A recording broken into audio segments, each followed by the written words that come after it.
Assalamualaikum warahmatullahi wabarakatuh. Saya Tri Yulianti dari Prodi 118 semester 3 ingin menguraikan pelajaran Bahasa dan Sastra modul 7, 8, dan 9. Modul 7, Puisi Anak-anak.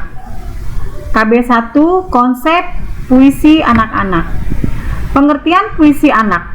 Puisi adalah ragam sastra yang bahasanya terikat oleh irama, matra, rima, serta penyusuaian lirik dan bait. Karya sastra satu ini sangat pas digunakan untuk menggambarkan keresahan, kritik, imajinasi, pengalaman, dan perasaan dari penulisnya. Dalam penulisannya, secara umum, puisi biasanya menggunakan gaya bahasa metafora dan disusun dengan padanan kata yang padat dan syarat makna. Puisi dapat dikelompokkan menjadi dua, yaitu satu, puisi untuk orang dewasa dan puisi untuk anak. Bentuk puisi anak. Puisi anak yang paling banyak dijumpai sejak dahulu sampai sekarang ini adalah yang berbentuk pantun, syair, gabungan dari keduanya, dan modifikasi dari pantun. 1. Pantun. Pada puisi anak tidak begitu banyak ragamnya. Puisi anak tidak sepesat perkembangan puisi orang dewasa. Bahkan dapat dikatakan puisi anak tidak berkembang. Hampir semua contoh bentuk puisi yang bervariasi hanya dimiliki oleh puisi orang dewasa. Dari semua bentuk atau jenis puisi itu, pantun lebih banyak dikenal. Yang kedua ada syair. Syair adalah sebuah bentuk puisi lama yang terikat oleh jumlah bait baris. Setiap bait terdiri dari atas 4 baris. Syair juga banyak ditemukan di dalam buku pelajaran yang bertema puisi anak. Hal ini dapat dilihat dari banyaknya lagu-lagu anak-anak yang terbuat dari syair, seperti lagu Bermain Layang-Layang. Lalu yang ketiga ada gabungan dari pantun dan syair.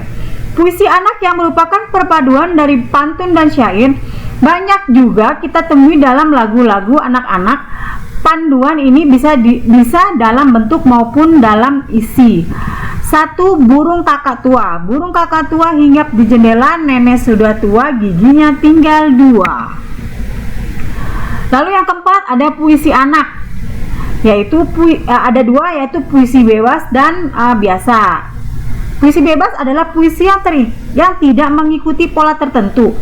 Puisi jenis ini bersifat pelukisan terhadap ekspresi anak tentang apa yang dilihat, dirasakan, didengar dan yang ingin disampaikan anak melalui media bahasa yang diketahuinya. Lalu yang kedua ada unsur-unsur pembangunan struktur puisi. A. Unsur instrik puisi. Unsur instrik adalah unsur yang secara langsung membangun puisi dari dalam atau dari wujud puisi itu tersendiri. Di antara unsur pembangunan dari dalam ada tema, amanat, perasaan atau nada dan suasana puisi. Tipografi, ejabemen, akrilik, rima, citraan atau pengimajian, dan gaya bahasa. 1. Tema. Tema adalah dorongan yang kuat yang menyebabkan penyair mengungkapkan apa yang dirasakannya melalui puisi. Tema bersifat khusus pada setiap penyair, artinya cara penyair atau dengan penyair lain tidak akan sama. Tema juga merupakan keyakinan penyair dalam memaknai hidup dan kehidupan. Tema munculnya pada awal sebelum penyair menulis puisinya. Lalu yang kedua ada amanat. Amanat dalam puisi sering disatukan dengan sikap karena amanat diperoleh pembaca setelah pembaca atau penikmat menyelesaikan bacaan puisinya. Lalu yang ketiga ada sikap, suasana atau nada dan perasaan dalam puisi. Unsur sikap, suasana atau nada dan perasaan dalam puisi adalah ekspresi perasaan penyair yang disampaikan dalam bentuk nada-nada yang menimbulkan keindahan. Lalu yang keempat ada tipografi. Tipografi adalah ukiran bentuk puisi yang biasanya berupa susunan baris ke bawah. Ada juga penulis yang menyebut istilah tipografi dengan sebutan tata wajah atau tata wajah puisi. Lalu yang kelima ada ejabemen. Ejabemen adalah pemindahan bagian kalimat pada lirik berikutnya sehingga menimbulkan nuansa makna. Fungsi enjambment mempererat hubungan antalarik sehingga makna antalarik itu menjadi utuh. Lalu yang keenam ada aku lirik. Aku lirik adalah tokoh yang berbicara dalam puisi. Tokoh ini bisa pengarangnya, bisa pula bukan. Dalam arti pengarang mewakilkan tokoh puisi yang dikarangnya kepada tokoh tertentu atau orang lain. Yang ketujuh ada rima dan persamaan bunyi. Rima adalah persamaan bunyi yang berulang secara teratur pada kata yang letaknya berdekatan di dalam satu larik atau antar larik. Pengulangan bunyi akan menciptakan konsentrasi kekuatan bahasa atau menciptakan daya gaib pada kata yang diulang. Lalu yang kedelapan ada citraan atau pengimajian. Citraan atau pengimajian adalah susunan kata yang dapat memperjelas atau memperkonkret apa yang dinyatakan oleh penyair. Mengingat puisi bukanlah hanya untuk sekedar dibaca, maka penyair menggunakan citraan ini sebagai cara untuk memperjelas agar penikmat memahami puisi ciptaannya melalui citraan yang disajikan. Lalu yang kesembilan ada gaya bahasa, irama, dan ritme. Gaya bahasa atau ritme adalah cara khas yang dipakai penyair untuk menimbulkan efek estetis pada karya puisi yang dihasilkannya. Cara ini dilakukan dengan memanfaatkan kekayaan bahasa yang dimiliki oleh bahasa yang digunakan penyair melalui pengulangan bunyi, pengulangan kata, dan kalimat. Lalu yang ke B ada unsur ekstrisik puisi. Unsur ekstrisik puisi merupakan unsur yang terdapat di luar karya sastra. Unsur ekstrisik ini terdapat 3 unsur, yaitu 1. Unsur biografi. Unsur biografi adalah unsur yang berkaitan dengan latar belakang penyair. Latar belakang cukup berpengaruh dalam pembuatan puisi. Misal, penyair yang berasal dari keluarga kurang mampu ketika membuat puisi yang isinya mengisahkan tentang kesulitan hidup dapat lebih memilih diksi yang merepresentasikan kisah tersebut karena penyair tersebut pernah mengalami secara langsung. Begitu pula puisi dengan tema lainnya. Lalu yang kedua ada unsur sosial. Unsur sosial adalah unsur yang sangat erat kaitannya dengan kondisi masyarakat ketika puisi tersebut dibuat. Misalnya, sebuah puisi dibuat ketika akhir masa Orde Baru, maka puisi tersebut akan menggambarkan kondisi masyarakat yang sedang kacau, menggambarkan keadaan pemerintah yang carut marut, atau mengandung sindiran-sindiran terhadap pemerintah. Lalu yang ketiga ada unsur nilai. Unsur nilai adalah unsur yang berkaitan dengan pendidikan seni, ekonomi, politik, sosial, budaya, adat istiadat, hukum, dan sebagainya. Nilai yang terkandung dalam puisi menjadi daya tarik tersendiri sehingga dapat mempengaruhi baik buruknya sebuah puisi. Lalu yang C ada struktur lapis-lapis norma. 1. Lapis norma adalah kumpulan bunyi fonem yang membentuk kata. Kata yang berasal dari kumpulan bunyi tersebut selanjutnya membentuk bunyi kalimat. Kalimat-kalimat itu dirangkai menjadi bait. Dari rangkaian itu terbentuklah puisi. Lapisan bunyi merupakan lapisan teratas atau awal. Dikatakan awal karena konsep puisi adalah rangkaian bunyi yang dapat didengar. Artinya puisi adalah sesuatu untuk didengar.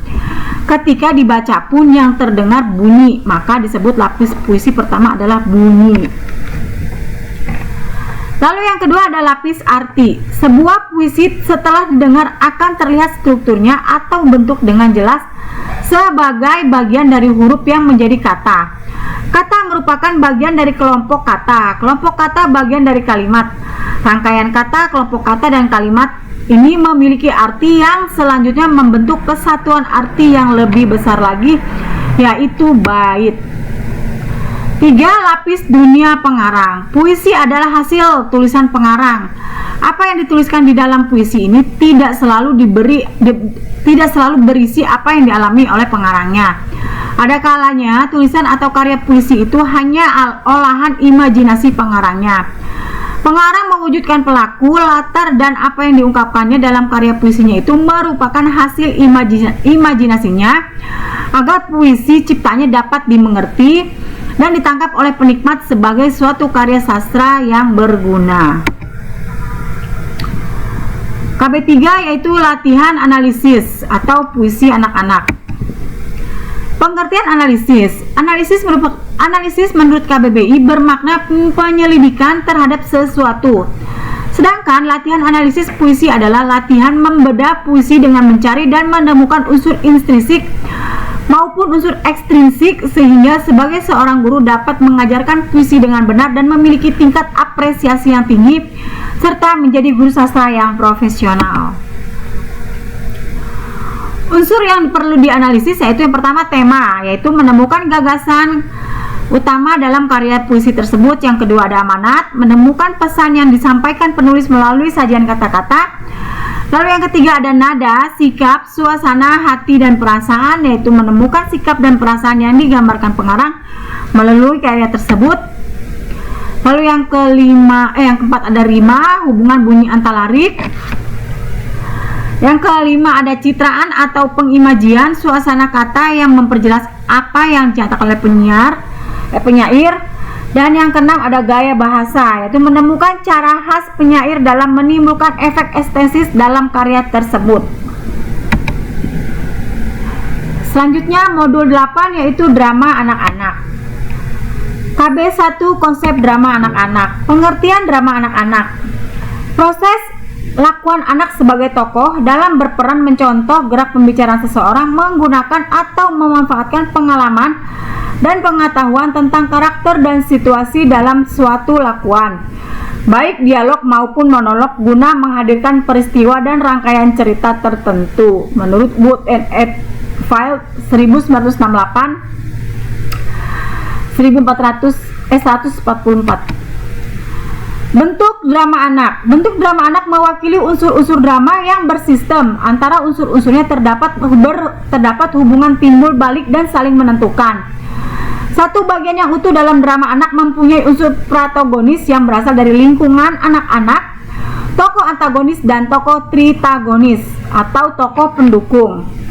Lalu yang selanjutnya adalah peristiwa yang membentuk sebagai alur dan latar yang padu, serta menunjukkan keterkaitannya sehingga membentuk tema kehidupan anak-anak.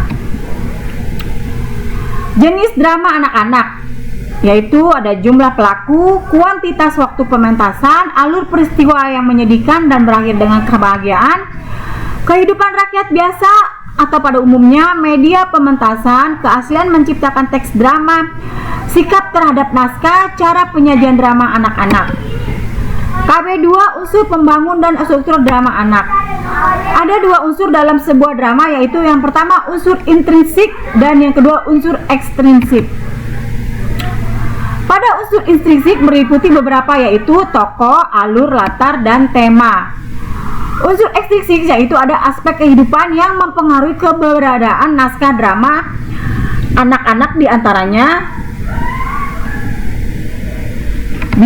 biografi pengarang, aspek psikologi, dan aspek sosiologi. KB3 latihan analisis drama anak-anak. Ada beberapa dalam latihan menganalisis drama anak-anak. Yang pertama yaitu menjelajahi sebuah naskah drama anak-anak dengan cara membaca berulang kali sampai benar-benar menguasai drama anak-anak. Lalu ada menginterpretasikan teks drama anak-anak atau pendekatan intrinsik dan ekstrinsik. Lalu dilakukan pendekatan didaktis, dan yang terakhir dilakukan dengan pendekatan emotif. Modul 9 yaitu apresiasi karya sastra anak. KB1 konsep apresiasi anak. Pengertian apresiasi. Istilah apresiasi yang diucapkan atau ditulis orang dalam berbagai kesempatan. Kata apresiasi diserap dari bahasa Inggris, appreciation dalam bahasa Inggris. Kata itu merupakan kata benda yang dibentuk dari kata kerja, to appreciate dalam bahasa asalnya, Appreciation berarti understanding of the nature and quality of something, intelligent, enjoyment, gratitude, and interest in money value.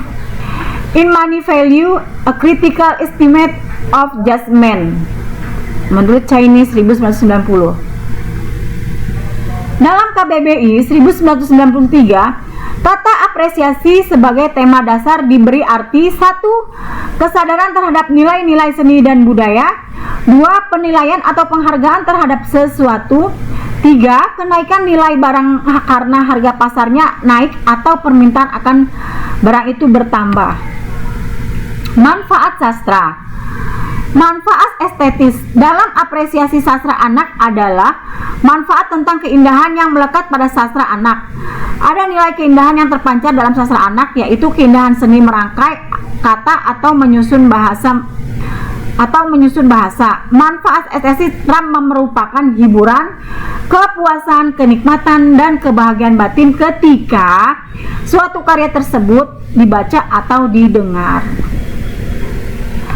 Lalu yang kedua ada manfaat pendidikan. Pada apresiasi sastra anak adalah memberi berbagai informasi tentang proses pengubahan sikap dan perilaku seseorang atau kelompok orang dalam usaha mendewasakan manusia melalui kegiatan pembelajaran dan latihan.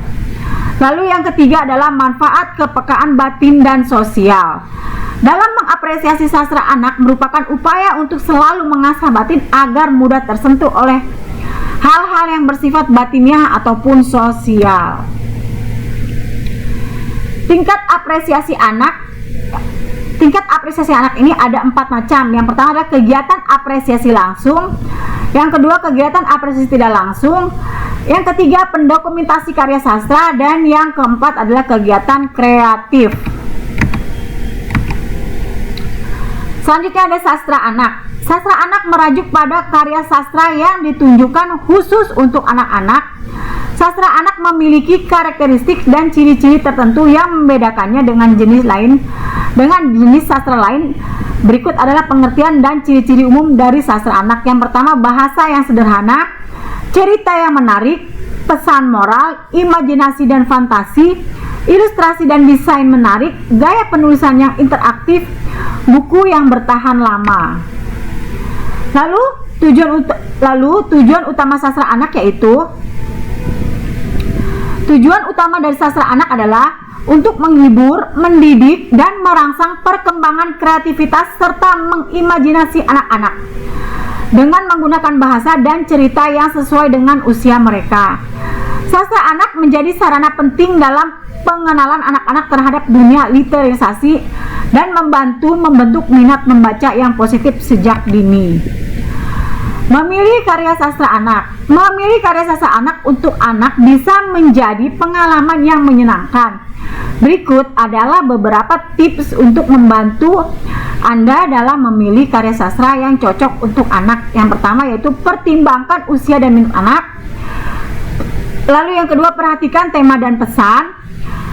Selanjutnya ada tinjau gaya penulisan, perhatikan ilustrasi, baca ulasan dan rekomendasi, libatkan anak dalam pemilihan, serta jelajahi genre yang berbeda.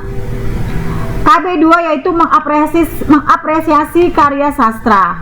Mengapresiasi karya sastra anak merupakan hal yang penting untuk mendorong dan memotivasi anak-anak dalam berkreativitas serta mengembangkan minat mereka dalam dunia sastra. Beberapa cara untuk mengapresiasi karya sastra anak yaitu dengarkan dengan penuh perhatian, beri pujian yang spesifik, tanyakan pertanyaan, bagikan karya mereka, berikan kesempatan untuk berpartisipasi dalam kompetisi atau acara sastra. Lalu jadikan pembaca yang setia, ajak anak untuk menghadiri pertemuan sastra. Dengan memberikan apresiasi yang tulus dan mendukung, kita dapat membantu anak-anak mengembangkan potensi kreatif mereka melalui karya sastra dan membangun kepercayaan diri mereka sebagai penulis. Demikianlah uraian dari saya. Terima kasih. Wassalamualaikum warahmatullahi wabarakatuh.